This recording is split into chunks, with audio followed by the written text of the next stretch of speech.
Boletim Coppola.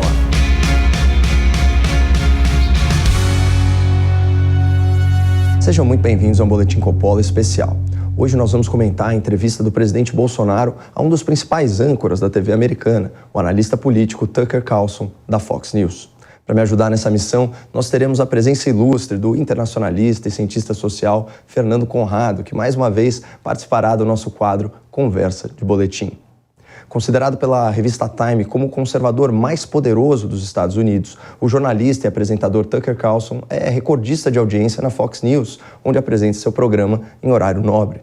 Inimigo declarado do politicamente correto, adversário de peso dos globalistas e crítico vocal do Partido Democrata, de Obama, de Hillary, de Joe Biden, Tucker entrevistou o presidente Bolsonaro na semana passada, além, é claro, de ser acusado de racismo e de apropriação cultural por vestir um cocar indígena para uma foto descontraída. Enquanto a esquerda brasileira e a esquerda americana se preocupam com os adereços de Tucker, ele se preocupa com o futuro da América Latina, especialmente diante da possibilidade da volta de Lula e sua caterva à cena do crime. Para Tucker, uma América Latina vermelha, com o Brasil nas mãos do PT, seria uma afronta aos ideais de democracia e liberdade valorizados nos Estados Unidos, além de escancarar as portas do continente para os interesses da China. Há tempos, o âncora americano denuncia a agenda confessa do Partido Comunista Chinês de expandir sua influência. De fato, por meio de grandes investimentos, infraestrutura e pela cooptação de agentes políticos e midiáticos, a China tem atuado com protagonismo ao redor do globo.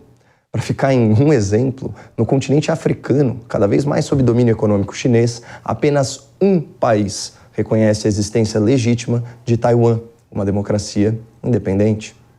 Assim como as sucessivas violações aos direitos humanos e às liberdades fundamentais, as práticas colonialistas da China ferem a soberania e a moralidade do Ocidente, mas raramente são criticadas pela grande imprensa que, segundo Tucker, só tem compromisso com o poder.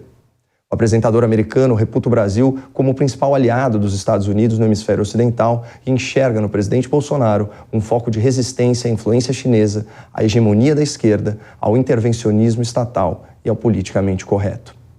No próximo bloco, eu e o Fernando Conrado vamos comentar os principais pontos da entrevista que Bolsonaro concedeu a Tucker Carlson. Nós já voltamos. Sejam muito bem-vindos à nossa conversa de boletim sobre a entrevista de Jair Bolsonaro a Tucker Carlson, estrela da Fox News americana. Hoje nós recebemos aqui nos estúdios da Jovem Pan News o internacionalista e cientista social Fernando Conrado. Fernando, seja muito bem-vindo. Como é que tá, Caio? Sempre uma honra estar aqui contigo. Graças a Deus. Bom, Conrado, no começo do seu editorial, o Tucker ele apresentou um compilado de ofensas, de ataques, da imprensa americana ao presidente Bolsonaro. Isso desde a sua eleição. Então, para você ter uma ideia, ele foi chamado de autoritário, de aspirante a ditador, de racista, de misógino.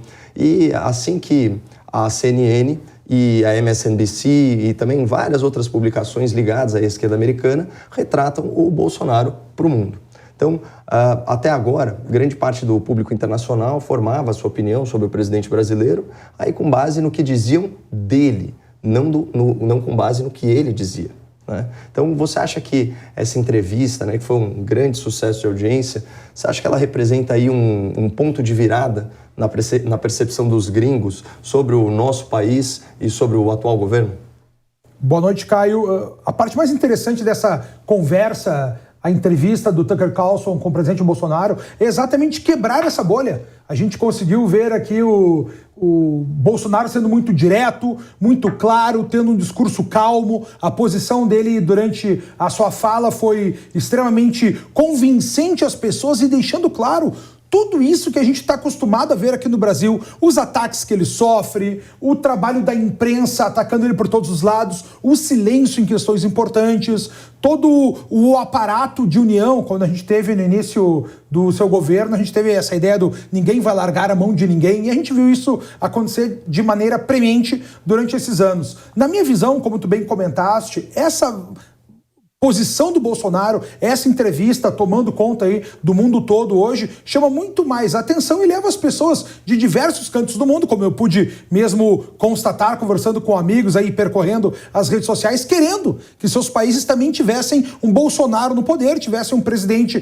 que se preocupasse com a sua nação, se preocupasse com o seu povo e principalmente com os principais ideais da tradição que a gente busca defender nos dias de hoje. Aliás, falando em ideais, né? Bom, acho que entre todos os ataques, né, que foram direcionados ao presidente brasileiro, tem aquela pecha de extremista. Na CNN americana, especificamente, foi dito que, aspas, Bolsonaro representa uma ameaça global crescente aos ideais do liberalismo. Veja só o que foi falado. Então, esse aqui foi o contra-argumento do Tucker Carlson. In conventional terms, Bolsonaro is in fact liberal. He has done nothing to stop civil liberties in Brazil. But at the same time, he is a nationalist. He cares about his country. He resists China. Therefore, he must be stopped. George Soros hates him, and so does Joe Biden. He's not with the program. Bom, jogo rápido, Conrado. Você concorda aí com o ponto de vista do Tucker Carlson?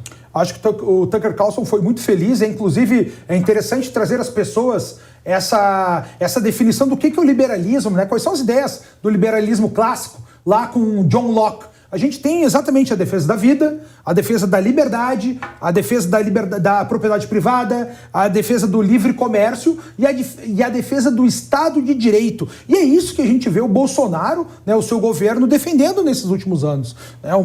Uma agenda pró-vida, aumentando cada vez mais a liberdade econômica através de leis, defendendo a autonomia do cidadão se defender. Então, tudo que o Tucker Carlson fala ali, no primeiro momento, pode ser surpresa para muitas pessoas dos ideais do liberalismo, mas exatamente isso que os próprios conservadores, lá no início com Edmund Burke, né, faziam essa defesa. São esses que sempre vale a pena a gente ter na cabeça. A gente está falando de vida, a gente está falando de liberdade, a gente está falando de propriedade privada, está falando de livre mercado e está falando de Estado de Direito. Essas são as coisas que nós todos defendemos. Sim.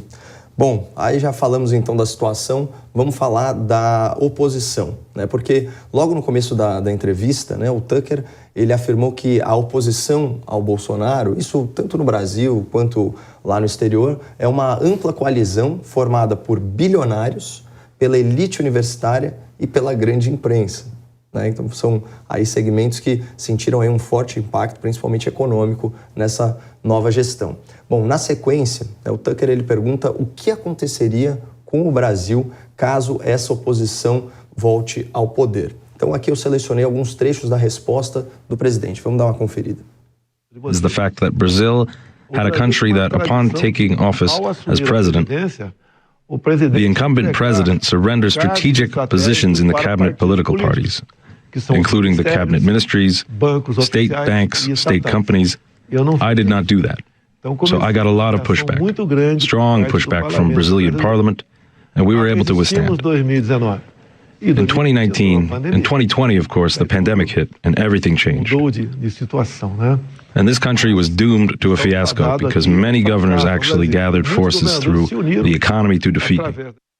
Olha, essa resposta do presidente Bolsonaro me lembra uma máxima que eu cito bastante em palestra, Conrado, que é do Wole Soyinka. Ele é nigeriano, prêmio Nobel de Literatura. Ele dizia o seguinte: quando você combate a corrupção revida. Quando você combate o sistema ele revida. Então, o que você acha desse diagnóstico do presidente Bolsonaro sobre o toma lá da cá, né, com o Congresso Nacional, e a postura de certos governadores na pandemia?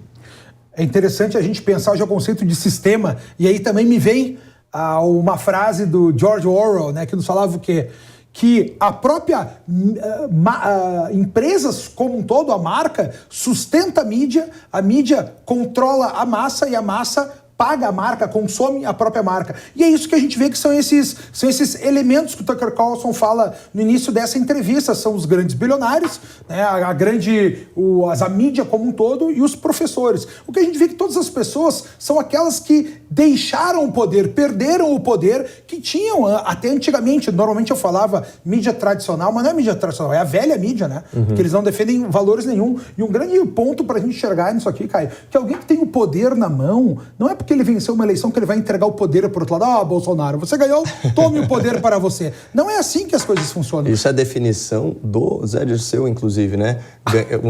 Nós vamos tomar o poder, que é diferente de ganhar a eleição. Exatamente, e é o que a gente está vendo acontecer por todos os lados, né? Sim. Até é interessante a gente enxergar nessa construção toda aqui, Caio, o próprio passo agora do que vem no próximo governo, o que pode vir a acontecer. Para você ter ideia, a gente tem agora o próximo presidente que vai definir os próximos ministros pelo menos 2. Da nossa Suprema Corte e também ministros dos principais tribunais regionais e também do nosso Tribunal Superior. Então isso a gente tem que ficar atento aí, saber para quem que a gente quer entregar o poder nas próximas eleições. E uma coisa que me chamou a atenção, ele fala que era uma tradição no Brasil, né, o ocupante do cargo da presidência lotear o poder, né, inclusive as pastas ministeriais, com o Congresso. É claro, para a imprensa americana seria muito complexo explicar exatamente o que é o centrão, né? Então, essa horda de políticos patrimonialistas, fisiológicos, etc., que mandam e desmandam no Congresso brasileiro. Mas o que eu acho incrível, que eu queria até saber a sua opinião a esse respeito, é o seguinte. A gente sai de uma situação em que o centrão, né, o centro fisiológico, ele administrava coisa de 2/3, mais da metade do orçamento nacional. A gente tem um choque completo, né? Como ensina o Wally Soyinka, quando você combate o sistema revida. Ainda assim, hoje, se você comparar com o governo Temer, com o governo Dilma, então nem se fala, né? Quase 40 pastas ministeriais, com o governo Lula, você vai ter uma participação do centrão no orçamento federal propriamente dito, nos grandes ministérios, nos grandes budgets, vamos dizer assim, você vai ter uma participação infinitamente menor. E nas estatais você vai ter governança. Quando foi a última vez que a gente ouviu falar de um caso de corrupção estatal? Né? Então, nos bancos, nas empresas. Então, houve uma mudança de paradigma total. As pessoas querem criar uma equivalência como se o centrão continuasse com a mesma força que ele tinha. Não existe um senso de proporção, Não existe um senso de proporção. Eu estou errado nessa minha análise, porque às vezes eu me sinto solitário. Não, estamos juntos. Então, ninguém segura, né?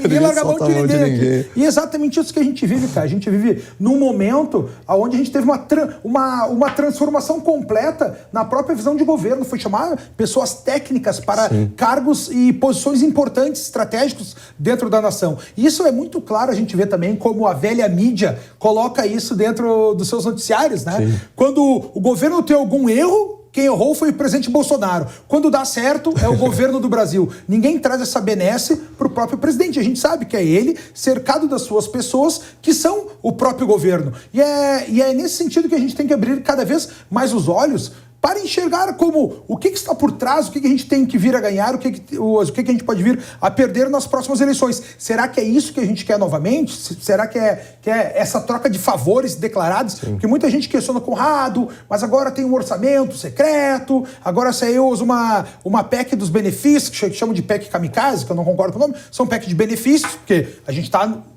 numa situação extremada nos dias de hoje, e o que a gente tem que trazer aqui que é o seguinte, olha só, esse é dinheiro público voltando para os cidadãos. Muita gente confunde, no mensalão também foi assim, mas não era. Lá a gente está falando de corrupção, de dinheiro de privados, né? De desvios financeiros. Hoje a gente está falando, porque quer queira, quer não, o centrão, tirando os caciques da política brasileira, mas o centrão nada mais é do que deputados que foram eleitos pelo povo e agora esperam ter alguma resposta, né? Sim. Não só os deputados através dessas medidas, mas também o próprio povo como um todo. O que a gente tem que fazer aqui é fiscalizar para saber para onde vai esse dinheiro e se tiver de alguma forma ter algum desvio, que sejam todos punidos. Acho que isso aí não tem dúvida nenhuma. Já que você abordou também um pouco do aspecto econômico, né? Eu estava falando mais de política. Conrado, vamos conferir só o complemento da resposta, né, do presidente Bolsonaro, quando ele foi questionado o que aconteceria se a esquerda voltar ao poder. Olha como ele recapitula, é interessante.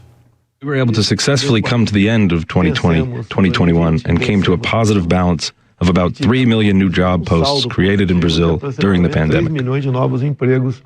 And we're now in the last year of my current term in office, and the left wing is really going desperate, because despite everything, we're doing pretty well. Apesar de tudo, nós estamos indo muito bem. Now, the problems in Brazil are the problems that are there for the whole world, such as, for example, inflation as a result of mistake and policies adopted during the pandemic, such as stay at home, and the economy will take care of itself later. The lockdown policies, as well as the war between Ukraine and Russia, which has partly, of course, affected the price of fuels, which in turn, of course, reflects in higher inflation levels. The left-wing uses that tries to use that to defeat me. If they do come back to power, in my view, they will never go back or go out of power again.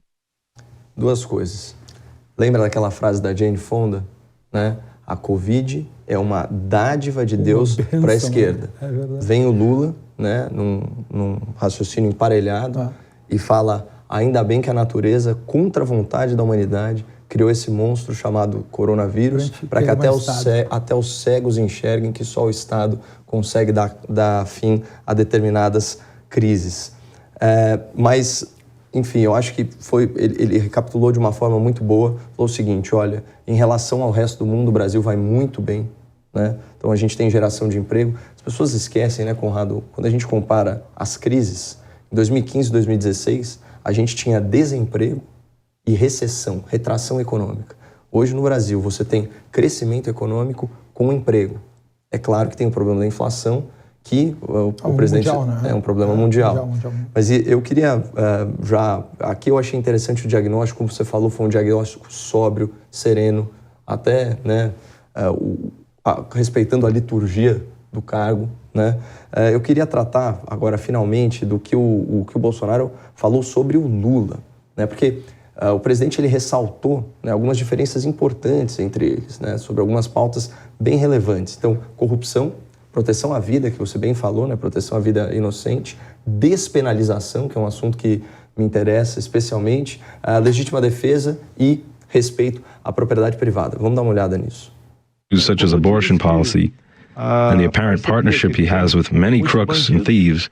He wants many crimes to no longer be crimes. And he wants to be able to lend money to dictatorships all around the world. He wants to disarm the good, willing population. They also want to revitalize the MST, the Landless People Movement, and arm them. Por parte do movimento que eu chamo de terrorista chamado MST. Ô Conrado, assim, ó, curto e grosso, ouvindo esse diagnóstico do presidente da República. Não parece para você que a esquerda brasileira está empenhada no desmonte da lei e da ordem? Mas isso aí desde o próprio princípio, quando a gente viu até mesmo a grande transformação que a gente tem no Brasil aqui, Caio.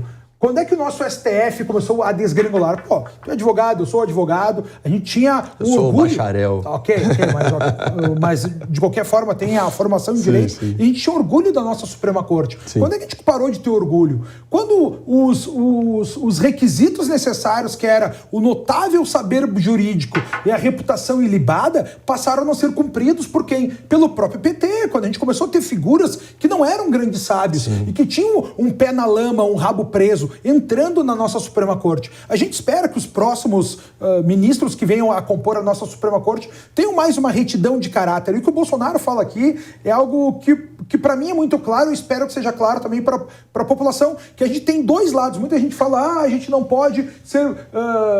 A gente vive num mundo de polarização, e polarização é ruim. Ao contrário, polarização é bom, porque a vida, no seu hardcore, no seu núcleo duro, ela é polarizada. É o bem e o mal, o justo e injusto, o belo e feio. Tu entende? Então, o que a gente tem que ver aqui é o seguinte, por exemplo...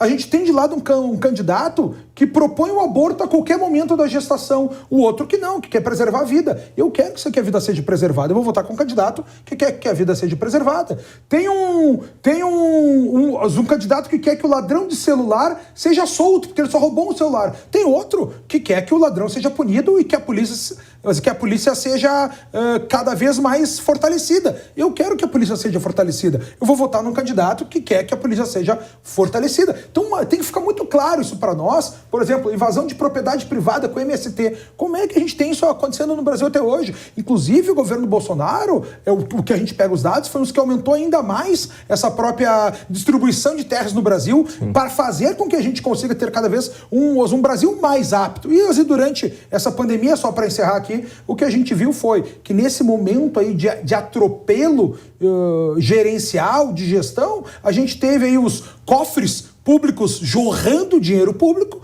e a gente vê, inclusive, vários casos de corrupção pelo Brasil e agora o mais impressionante, Caio, que todos eles já foram punidos, até mesmo o governador Witzel, né? Pô, num ano, ele comete um ato de criminoso de corrupção e é punido no mesmo ano, já sai do mandato, a gente não tinha essas coisas a apuração relâmpago, né? O que eu quero trazer para as pessoas é que pensem, olha como o Brasil já mudou. Só o fato da gente ter um assunto desses aqui, num horário importante, em rede nacional, numa TV diferente como é a Jovem Pan, já deixa claro que o pensamento da população está mudando quando todo e tem cada vez mais lugar para todas essas discussões. E eu acho que o nosso país, ele inclusive evoluiu dentro dos estereótipos que eram manipulados, né, pela esquerda, né, que arrogava para si o monopólio das virtudes. Então, quando a gente, por exemplo, olha os grandes programas de transferência de renda, foi nesse governo que todos os recordes foram batidos. O auxílio emergencial, por exemplo, ele pagou 10 anos de Bolsa Família, né,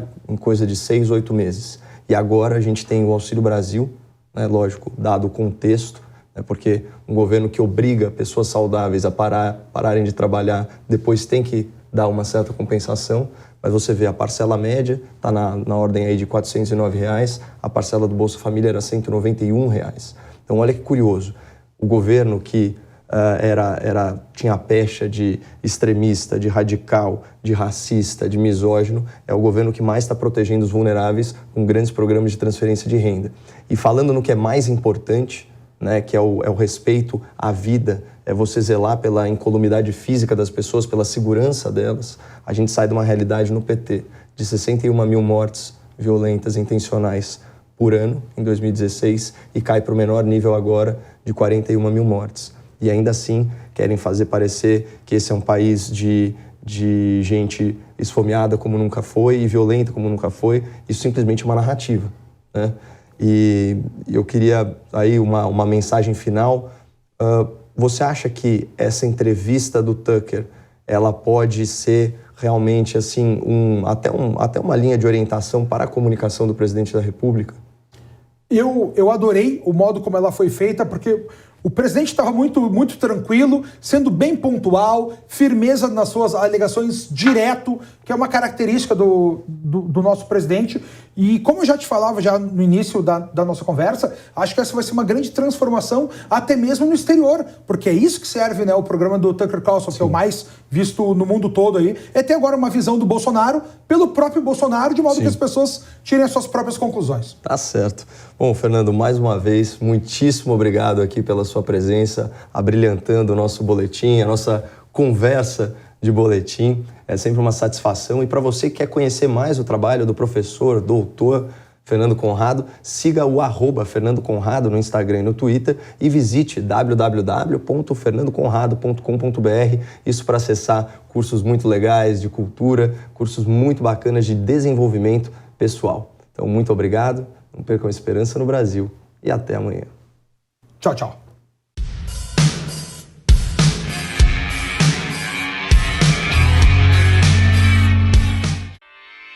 Realização Jovem Pan News.